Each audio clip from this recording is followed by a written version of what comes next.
All right, so diving into the metaverse today, one of the projects that, of course, hits the headlines here a lot is Polygon. And Polygon, of course, has a lot happening in the way of both gaming and also NFTs. And really kind of when you look at some of the projects that are starting to really coalesce around the metaverse, Polygon always seems to be at the top of mind. So we thought, let's dive in a little deeper. That's what we're going to do. My name is Paul Barron. Welcome back into Metaverse Insider. Joining me today is Brian Trunzo, who is the Metaverse lead at Polygon Studios. So we thought, hey, let's get Polygon in here, do some deep dives. Brian, welcome to the show. Oh, thank you. Thank you for having me. All right, Brian, so let's get into a little bit about you, kind of the background, and just give us an overview of where Polygon Studios is today.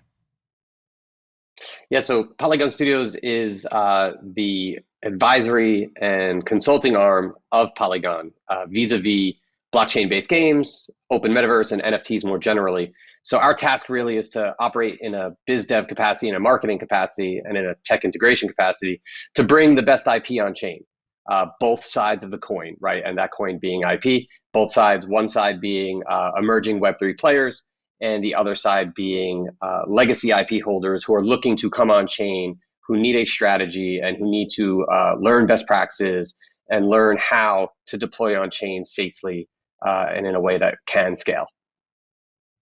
So you're looking at what I think a lot of projects out there right now are trying to do is bridge the gap between Web 2 and what we're seeing in Web 3. When you are in the process of identifying some of these, initiatives that take place, what are some of the things you guys are looking for that would kind of be enveloped by Polygon Studios? Yeah, we're looking for the best players who are producing the best decentralized apps, and we're also looking for some of those darling diamonds in the rough. Right, we often come across some of the more interesting decentralized applications that start off as very modest efforts and then endeavor to become something much larger that no one could have ever imagined. Right, some of the most successful dApps on Polygon started off as modest efforts. So we really canvass the market.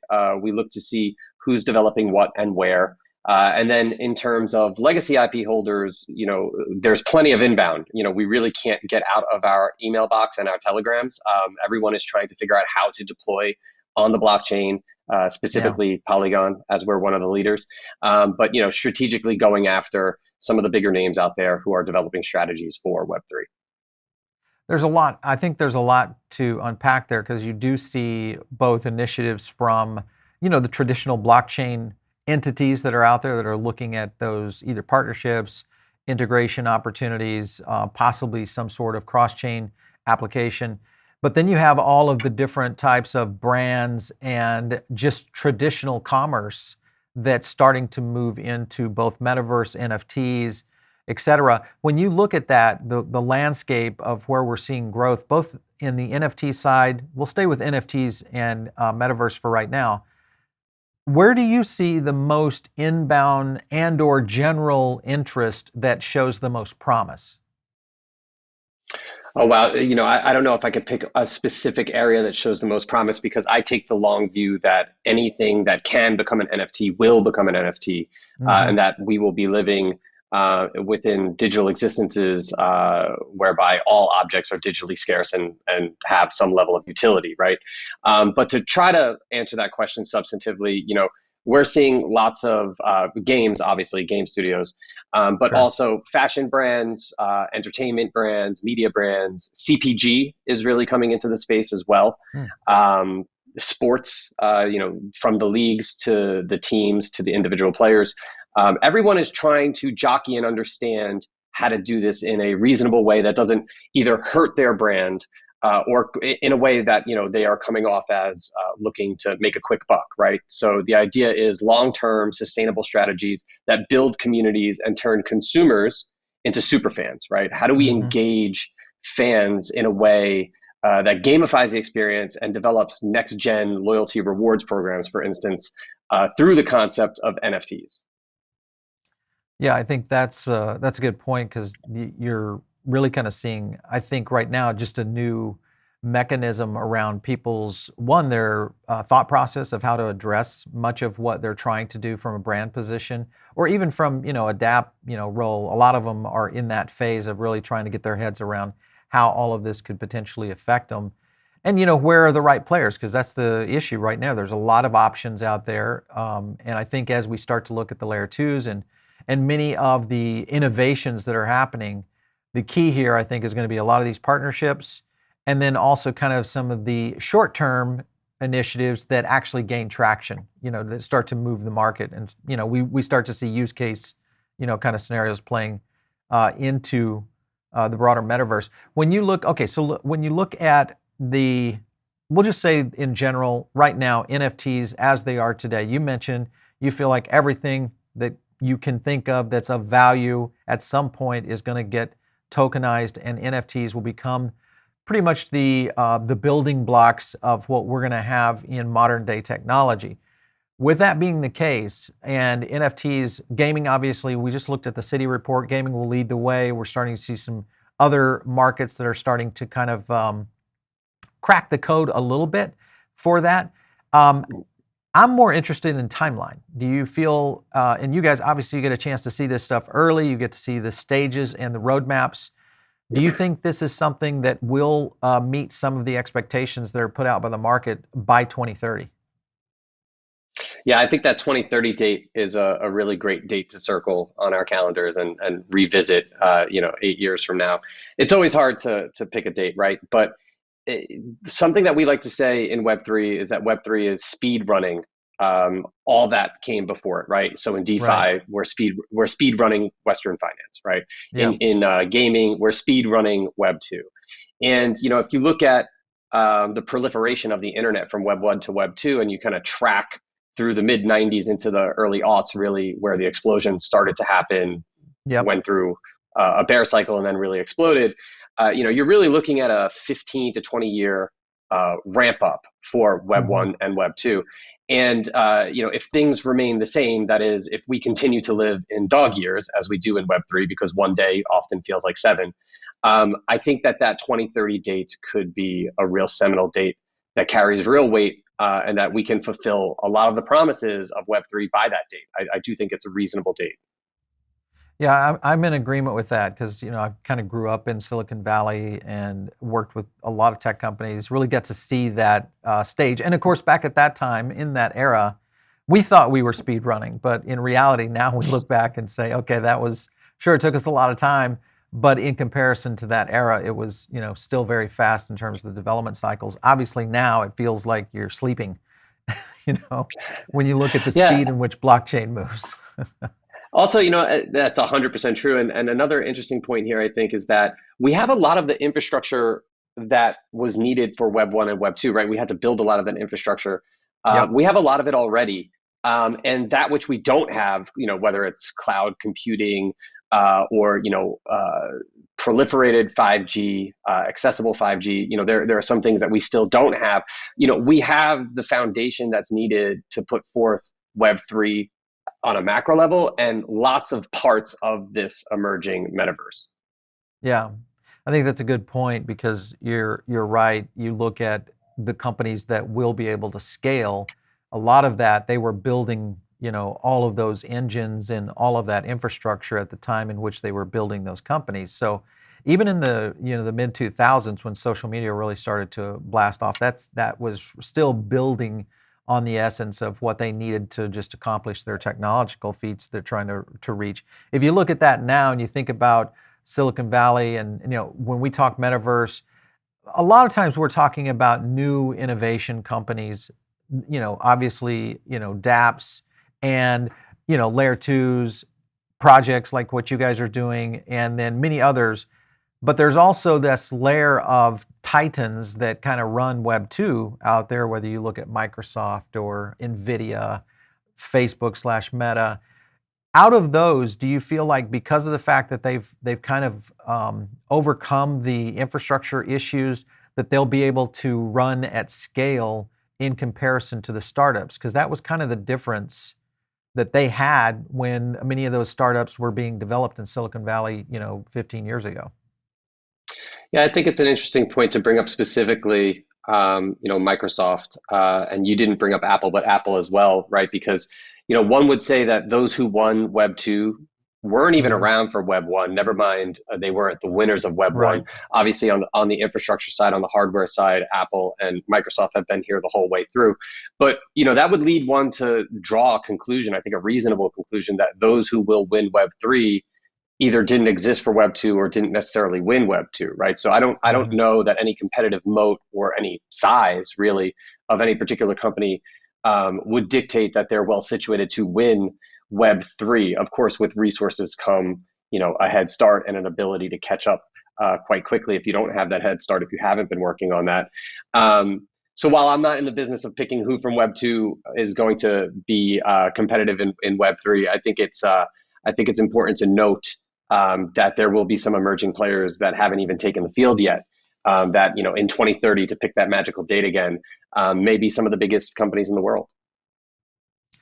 Yeah, I was looking at, when you look at the just the issue of gas fees, and that's kind of one of the big issues that we continue to see as a little bit of a barricade, at least in terms of expansion in blockchain, especially around NFTs. You guys have obviously solved a lot of that for the blockchain.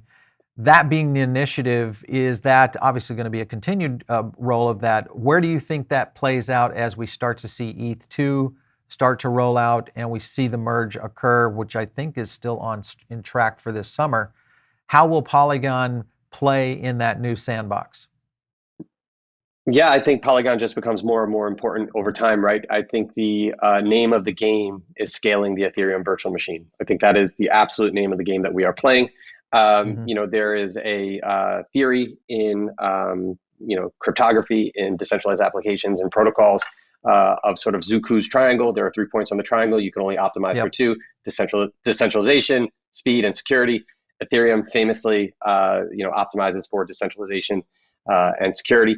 Speed will never be sort of a priority for Ethereum, even when it reaches its Super Saiyan final form with sharding and everything that will come years down the line. So that will only make layer twos and those scaling Ethereum like Polygon even more important over time. And I think an analog here that's worth mentioning is how important the UX and UI will be in bringing Hmm. about mainstream adoption, right? We need to Yep. abstract away some of these crazy pain points and frictions within crypto that a lot of us don't see. People who are Web3 native, right? We don't see how difficult it is to actually engage with Web3. You brought up the concept of gas. Like, even Hmm. just having to explain that blockchains are in the business of selling block space and you have to pay to be within that block, and that is what gas is, right?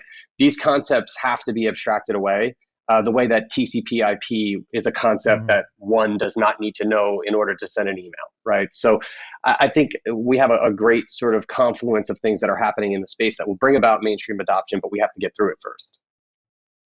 Yeah, we're big proponents of that. We think that is probably one of the big barriers. Obviously, gas being, kind of the barrier of the in crowd, even today, of people that are somewhat digitally native and understand what's happening in crypto. That's still, kind of looked at every morning. Everybody's checking the gas fees on Ethereum. They're playing the Nansen game of when gas fees go up, Polygon goes this way. So it's that whole approach. But you're right, UX is going to be, I think, the next. I think there will be some companies though, and some projects that do hit it.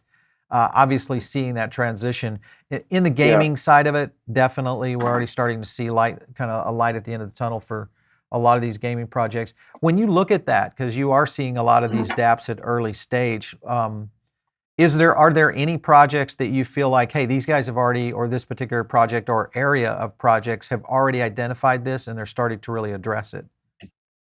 Yeah, I think it really starts with the protocol, with Polygon, right? We are an extremely fast blockchain, an extremely sustainable blockchain, and an extremely affordable blockchain by nature, by design. Hmm. And on that last point, the affordability side, we actually even have free transactions that do not require a user to engage with gas to transact on the blockchain, which is called meta transactions. And Right. some of the best decentralized applications in the gaming and metaverse space that we work with are utilizing meta transactions to do precisely that: abstract away the pain points and frictions of crypto. So Decentraland, Sandbox, Skyweaver, Midnight Society, which is Dr. Disrespect's game, which is in development, will be using meta transactions. And again, this is a way to completely remove the idea of gas from the equation on the front end at the user side, which is very important, obviously, to mainstream adoption. What does the landscape look like right now for the Polygon ecosystem in terms of the total number of games that are deployed on the blockchain? Do you guys have like an overall a scoreboard out there of games and projects that are on currently? Yeah, so the official number that we are sort of allowed to say that is sanctioned by Polygon is 7,000 dApps, which are the most amount of dApps in any ecosystem outside of Ethereum mainnet. We have a creeping suspicion that we probably have crept past 10,000 dApps at this time, because we haven't run those numbers or come up with new official numbers in some time. And many of these are NFT-driven, blockchain-based games, Metaverse. Obviously, DeFi, infrastructure, social good, DAOs, tokens, all that sort of great stuff still is widely represented across that 7,000 number. But NFTs, games, and Metaverse are certainly making up a large part of that. All right, let's talk about so lots of games. I mean, and lots of in general. I think just projects that are kind of rolling out on it. And we often see the scenario of a comparison between what's happening in the AAA studios, what's happening in the blockchain studios in terms of gaming. You guys, of course, get a chance to see that up close and personal. Do you see that transition starting to occur? It seems like there's a lot of indicators that are leaning in, where we're seeing a lot more AAA studios and traditional gaming houses developing on blockchain. Do you feel that's coming in a landslide, or do you think that's going to come slow over time? Yeah, I think anyone who is developing a game right now and is not thinking about how blockchain can affect their business either this year, 5 years from now, 10 years from now, is sort of doing a disservice to their studio and to their gamers, because I personally take the belief that once the genie is out of the bottle with blockchain-based games, that it's very hard to put that genie back in. And I do think that our kids and grandkids are going to look back and say, I can't believe that you spent 1,000 hours playing a game and didn't own what you were earning within that game. So that's like macro level, and that's sort of like my own take on the space. That's not like a Polygon take necessarily, or a Polygon Studios take necessarily. But to speak about observations in the space, not only from the tremendous amount of inbound and that this team that we're building out at Studios is fielding, and the strategic outbound that we are putting out there with some of the bigger names in the game space. One only had to spend, a couple hours at GDC, Game Developers Conference, in San Francisco a couple weeks back, to really fully appreciate and understand there was something in the air. Web3 was at every corner. Even very traditional shops that don't necessarily have Web3 strategies yet built out, or haven't thought about it as critically as some of their competitors may have been thinking about it, we're talking about it. It was pretty much everywhere. So I do think that we're entering a period of time right now where we will see the space ramp up very quickly. Yeah, I would agree with you. I did notice a lot. If you just followed what was happening in GDC over the past, just on Twitter alone, we were seeing so much coming out of there, both from the blockchain side, but also from some of the studios. So I would agree. Let's talk about NFT marketplaces, because that is an area that we get a lot of questions on the show about. Different marketplaces that are out there. If you look at the current marketplace array that is out there for NFTs, is there a standout that you guys are watching closely? Yeah, there are a tremendous amount of marketplaces being built every day. Some of the larger incumbents are the most important to watch, obviously, right? So OpenSea, Rarible, both of which have Polygon integrations, Super Rare, Nifty Gateway, the big names. And then on the non-EVM compatible side, the Magic Edens of the world, for instance, are doing incredible things. That being said, I'm a fan of smaller niche marketplaces coming to market now. I think that there will be limited space for what I call everything marketplaces, right? In Web 2, we had eBay as the everything marketplace. Right. And not to say that Web 3 will mirror Web 2 entirely, but one can imagine that there's only so much room for everything marketplaces, right? You can say that there should be one, maybe. And because, Web3 is open, permissionless, it kind of like that thesis kind of aligns with what Web3 is about. But it's the verticalized marketplaces. It's those that have a curatorial eye. It's those that are addressing a specific segment of NFT sales. I think those are the Yeah. most exciting marketplaces to be on the lookout for, whether it's music or wearables within virtual worlds, artwork, whatever that vertical is. I think those are very interesting right now.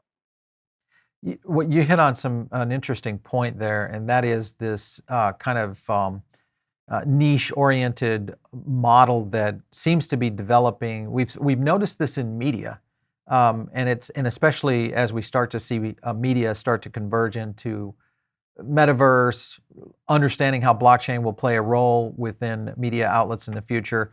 And a lot of people believe that these niche modules, so to speak, will become kind of the new titans instead of seeing the CNBCs of the world. But I see this also, to your point, I see this a lot in both marketplaces, also within other content centers, even to a certain extent, if you look at DeFi, all those different areas. So I think a lot of it feels like blockchain, because it's so open, has moved into that space of these very niche-oriented projects, programs, marketplaces, et cetera. With that being the case, what is the likelihood of and necessity of really having that interoperability layer across all of blockchain to where everything is somewhat, you know, interchangeable to a certain extent? Yeah, I think interoperability and interchange are the most important, or of the most important things in blockchain right now. Polygon and myself, we take the view that we will be in a multi-chain world. Mhm. If Ethereum is to fulfill its promise that we at Polygon believe it will need multiple layer twos to scale. And one can even argue that competition to the Ethereum virtual machine is a good thing, right? To push the Ethereum virtual machine further. So I think that we will have a cross-chain world. I think that bridges, secure bridges, that is, right? We've seen bridges in the news recently having been exploited and hacked. It's definitely a pain point for Web3 at large, but bridges will be more and more important over time. And the way these layer twos talk to each other will be more and more important over time, which I think is a good segue into Polygon's competitive advantage, right? Whereas lots of people in the space who are scaling the Ethereum virtual machine, that's to say really everyone in the space is doing one thing very well, whether they're a side chain, a ZK rollup, an optimistic rollup, whether they're into SDK permission chains.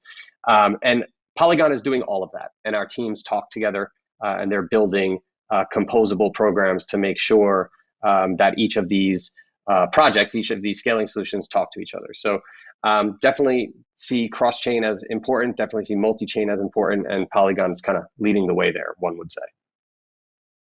Yeah, I think the key here is going to be how projects build out talent, how they build out teams, all of that. You guys, of course, were in the news, latest in crypto hiring. Polygon Studios adds a range of talent.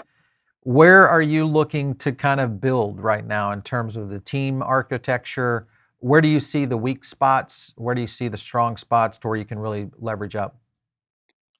Yeah, I really think it's everywhere, right? Everyone needs talent. And again, this is a personal observation. I feel like some of the most qualified folks to work in Web3, those who know Web3 the best, made so much money in Web3 that perhaps they don't want to work in Web3 or they want to work on their terms, and whether it's for DAOs or gigs or however they want to set up their days. So there actually is somewhat of a talent gap in Web3 Mhm. right now for my own personal observation. And we were over at Harvard Blockchain Conference doing some recruiting over there. A lot of non-Web3 native folks who are supremely talented, who will get uptrained very quickly on Web3, will be the ones I think that really usher in the next wave of crypto adoption, right? Because Yeah. you can't call anyone who hasn't entered the space yet Web3 native anymore, right? All the natives are kind Mhm. of like here, so it's sort of that next wave. And I do think those who are sitting within traditional verticals, non-Web3 verticals, whether it's fashion, culture, entertainment, lifestyle, sport, media, those vertical experts, getting them as fluent in Web3 as possible, and empowering them and enabling them to be a Right. translation layer. right, and be evangelists and onboarders. I think business developers are super important, and I think that's why Polygon Studios is sitting in a really interesting position, because that is what we come to the table with. Yeah, I think you hit on it right there, is that, and I've talked about this with many CEOs on a variety of blockchain projects, and it's the Web 2, kind of the Web 2 invasion of both the tech stack devs, as well as the infrastructure, the business manager, the project managers, the product managers, all those in all of those different walks of economic, layers. Those are going to be really the critical points of being able to see scalability really happen, kind of at the next level. So would agree with you. All right, game partnerships. Last kind of area here, EA Games, Riot Games, Mythical, and then other partnerships that you guys are looking at. Kind of, can you give us kind of the latest, greatest of what you guys are up to there? Yeah, I mean, we are really focused on gaming. It's the number one priority for us. And after having hired Ryan Watt, Fwiz from YouTube Gaming as our CEO of studios, the team that he's putting in from a game design perspective, from a biz dev perspective, from a strategy perspective, is really second to none in the space or in any space within gaming. So it is a priority for us. And we're focusing on everything from AAA studios to indie studios to, these darling GameFi projects that may come out of nowhere to take the world by storm. I mean, some of the biggest projects in the space to date started off as, very modest GameFi applications. So gaming is the priority. We have fantastic partners that have gone to market already. I mentioned Skyweaver, Decentraland, Sandbox at the top. The Red Village, Phantom Galaxies, Born to Die, Dustland Runner. I mean, the list goes on and on. We have so many amazing games coming to market. And for anyone who has worked in the game space, you know that it takes a long time to make a game, right? So some of the conversations that we're just having now will bear fruit, down the line. And these are longer leads by nature, which is probably a good thing, right? Because, I don't know that any blockchain or any consortium of blockchains stitched together as layer twos on top of Ethereum can sustain the weight of a successful, blockchain-based game that's doing millions of transactions in a day, right? I think that's a very reasonable thing to say. So it's a matter of working with our partners together collectively to understand how to scale in a responsible way, and not sort of alienate fans, right? This is all about communities. This is all about turbocharging fandom by giving them the power of creativity by owning these NFTs. And it would be a jump on the rake moment for anyone who almost purposefully congested a blockchain, right? So I think it's a matter of scaling reasonably together. Yeah, for sure. Hey, Brian, last question is, looking at legislation, obviously we'll see this being a layer. There seems to be a little bit more of I feel like there's a little bit more of a positive wave, even though it sounds kind of scary to most people who are in crypto and blockchain development right now. But it appears that we're starting to see maybe some lights start to flicker, at least at our legislative levels. How active is Polygon in trying to help guide that discussion and guide that direction for legislation?